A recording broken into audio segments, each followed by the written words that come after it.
ఒకప్పుడు మనం ట్రైన్లలోనే ఎక్కువగా చూస్తుండే. బట్ ఇప్పుడు ఏ పెళ్ళిళ్ళలో చూసినా లేకపోతే ఏ శుభకార్యాలు, ఇల్లు శుభకార్యాలు కానీ ఏ సందర్భంలో అయినా సరే వాళ్ళు వచ్చి దౌర్జన్యాలు చేస్తా అధికంగా డబ్బులు వసూలు చేస్తూ ఉన్నారు. సో దీన్ని ఎలా అరికట్టంటారు? అసలు ఏంటి వాళ్ళ ప్రాబ్లం? ఇది ఎలాగంటేనండి, నిన్న నేను ఒక వీడియో చూశాను, అది ఒక ఆయన షేర్ చేశారు. అందులో ఏంటంటే ట్రైన్లో మనకు డబ్బులు ఇవ్వలేదని ఆ ప్రయాణికుల మీద దాడి చేసేది. అది చాలా వింతగా ఉందన్నమాట, చాలా దారుణంగా. అంటే ఒక్కొక్కరి దగ్గర నిజంగా డబ్బులు ఉండొచ్చు, లేదా డబ్బులు లేకపోవచ్చు.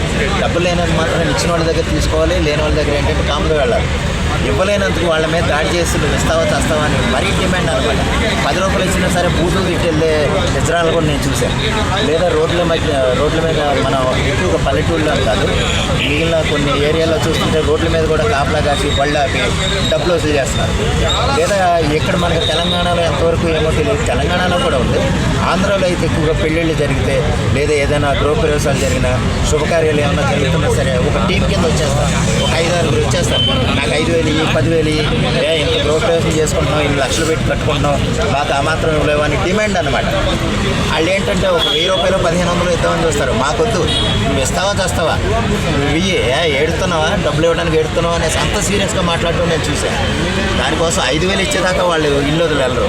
ఇంకా అక్కడ ఏమన్నా కొంచెం గొడవ కింద ఏమన్నా జరిగితే ఆటోల్లో వాళ్ళ టీంని, వాళ్ళ జనాలను కూడా పిలిచి మరీ గొడవ చేస్తున్నారు. అంటే ఆటోల్లో ఇంకో 2 ఆటోలు వేసుకొచ్చి మళ్ళీ ఇంకొక 5-10 మందిని తీసుకొచ్చి నువ్వు డబ్బులు ఇస్తావా చేస్తావా అన్న ఉద్దేశంతో వాళ్ళ మీద దాడి చేసి మరీ డబ్బులు వసూలు చేయడం అనేది చాలా దారుణం. అది వాటి వల్ల కొన్ని పెళ్ళిళ్ళు కూడా ఆగిపోయిన సిచ్యువేషన్స్. అవునండి, పెళ్ళిళ్ళు ఆగిపోయిన ఏంటంటే గొడవ అన్నమాట. నువ్వు డబ్బులు ఇస్తావు ఇవ్వ అంటే ఇక్కడ మనకి అంటే ఒక విధంగా కొంతమంది విషయంలో చెప్పాలంటేనమ్మా, ఒక గెజిటెడ్ ఆఫీసర్కి వచ్చే జీతానికంటే వీళ్ళకి ఎక్కువ వస్తున్నాయి. వాళ్ళకి యాక్చువల్గా పెన్షన్ వస్తుంది, మంచి పెన్షన్ వస్తుంది. 4,000 పెన్షన్ అంటే వాళ్ళకి ఇంకా 6,000 పెన్షన్. 6,000 పెన్షన్ వాళ్ళు ఒక విధంగా అయితే బాగా బతకొచ్చు. కానీ ఏంటంటే ఏ శుభకార్యాలు జరిగినా, పెళ్ళిళ్ళు లేదా గృహప్రవేశాలు ఇటువంటివి జరిగినప్పుడు వాళ్ళు వెళ్ళిపోయి వాళ్ళ దగ్గర బాగా డిమాండ్ చేయకండి, వాళ్ళు ఇచ్చినా తీసుకోండి, తప్పలేదు, వాళ్ళు ఇస్తారు. వాళ్ళు మీ గురించి ప్రేమగానే ఇస్తారు. ఇదిగో పోనీ ఏదో వచ్చేనా పాపం, మనం ఒక 1000 రూపాయలు ఇద్దాం, ఇది మనల్ని దీవించి వెళ్ళిపోతారు కదా అనే ఉద్దేశంతో వీళ్ళ హౌస్ ఓనర్లు లేకపోతే పెళ్ళిళ్ళు జరిగే వాళ్ళు ఇస్తారమ్మా. కానీ ఏంటంటే వాళ్ళు అది పట్టించుకోకుండా నాకు 10,000 ఇస్తావా లేదా 5,000 ఇస్తావా ఇచ్చేదాకా వాళ్ళ డిమాండ్ నెరవేర్చేదాకా వెళ్ళరు.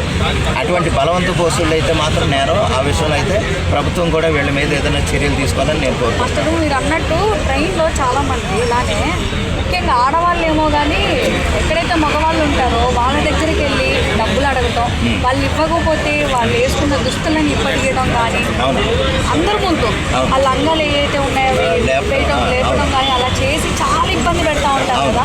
మీరు ఎంతలా సఫర్ అవుతూ ఉంటారు? అంటే మీ ఫీలింగ్ ఎలా ఉంటుంది ఆ టైంలో? ఎలా ఉంటుందంటేనమ్మా, నన్ను ఒకసారి అడిగినప్పుడు ఎలాగంటే డబ్బులు లేవమ్మా, నేను లేవు అని మామూలుగా అడిగాను. లేవంటే చేయి గట్టిగా గిల్లేశారు, చేయి గట్టిగానే అనమాట. అంటే బాగా విపరీతంగా నొప్పి వస్తుంది మనకి. అంటే ఏదో ఒక చేష్టలు అనమాట, వింత చేష్టలు.